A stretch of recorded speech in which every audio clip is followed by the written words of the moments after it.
You might think that I didn't want to talk about this, but actually, that's not true at all. At first, I wanted to talk about this. I wanted to explain the way that I felt, but no one listened to me. No one understood how to respond. My thoughts were pushed aside, my feelings buried, my worries overlooked. And then I pushed them aside. I buried my own feelings, I overlooked my own worries, but not anymore. I've learned to listen to myself. I've learned that listening is the first part of acting. If you don't listen to what you're thinking or what someone is saying, then how can you solve the problem? It might seem simple, but I think it will help.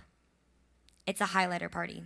Whatever that was meant nothing to me. The word party was all I needed to hear. Mixed drinks, shots, anything to get drunk. It's the first week of freshman year and my first real frat party.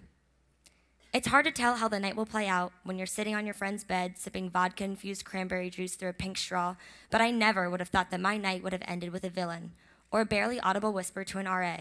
I think I was raped. I was wearing a white tee, leggings, and flip-flops when I went to the frat that night. I met him while I was dancing. Chris?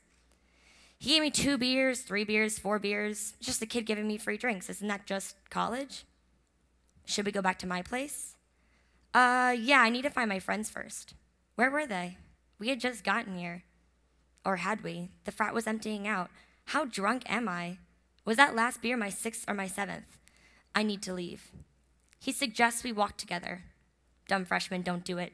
But he's a senior, and he's cute. Was he cute? He walks me in dizzying circles, or maybe it's a straight line. It's really hard to tell. Where are we going? I need to talk to my friends. I need to get back to East. He responds in a soothing voice that he'll help me find the White Loop, takes my hand and leads me into an apartment nearby. He sits me down on the bed and says to wait here, he'll be back in a couple of minutes. I sit on the edge of the bed, frantically texting my friend. She isn't responding. I'm all alone. He comes back in after a couple of minutes, or maybe it was seconds. Where are we? It doesn't matter. Can my friend come meet me here? We just got here, not yet. He sits down and starts to ask me questions about myself. I'm 18, the Harrisburg area, one sister, she's older than me. The whole time, he doesn't stop looking at me. You have beautiful eyes. I can still hear the compliments coming from his mouth as he leans in to push his lips against mine. Salty. He comes kind of aggressive and I push away. My friend's calling me. He takes my phone and tosses it to the other bed. You're so cute. I didn't want to, but that didn't matter.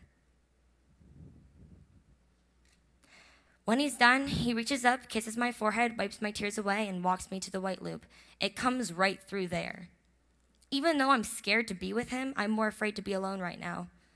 I get on the bus as a zombie, looking out over the overpass, and I realize I don't even think he has my number.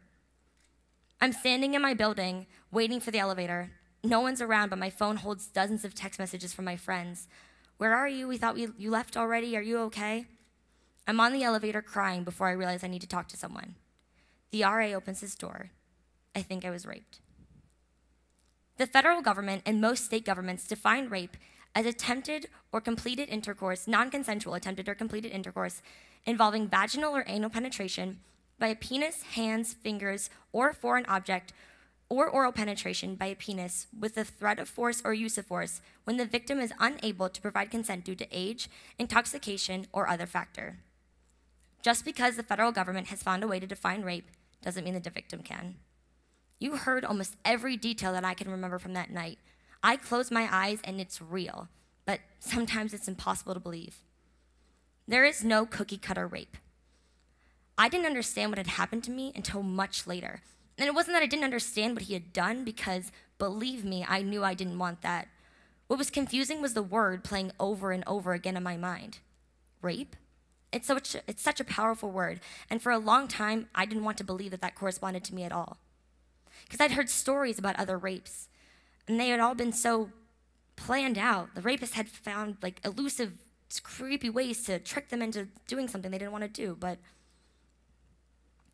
mine was just a misunderstanding, right? I mean, I wasn't a victim.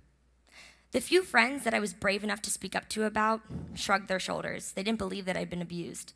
Being drunk, dancing with a boy at a frat party was enough excuse for something like this to happen to me. Well, what were you wearing? A white t-shirt and leggings? Oh, but he gave you free drinks. Well, yeah, and you went home with him? Well, yeah, but well, that's why. It was that the stories printed in the Collegian were real, and mine was just a lie.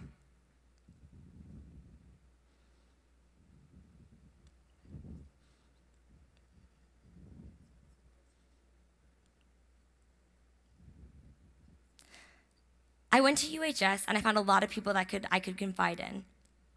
Men and women that were speaking up about what had happened, but those people only knew me because I was raped. I wanted to talk to someone that knew me because I was me. The US Department of Justice says around 25% of college women are raped. Less than half of them will speak up to a friend about what happened. But why? I hope it's not because there's that one person in the audience that says, you know, people lie about being raped, because to that person, I would say, and you guys already heard today, that only 2% of rape accusations reported to the police are lies. And that's the same rate of false reporting as other violent crimes. So why can't we listen honestly? Think of it this way. You're walking across Old Main and you see someone you know and you say, "How are you?" You're not waiting for a complaint. You're waiting for, "Good, how about you?" So you can carry on your conversational routine. But what if that same person said, "Not so good, you know, my boyfriend's been getting kind of aggressive lately"?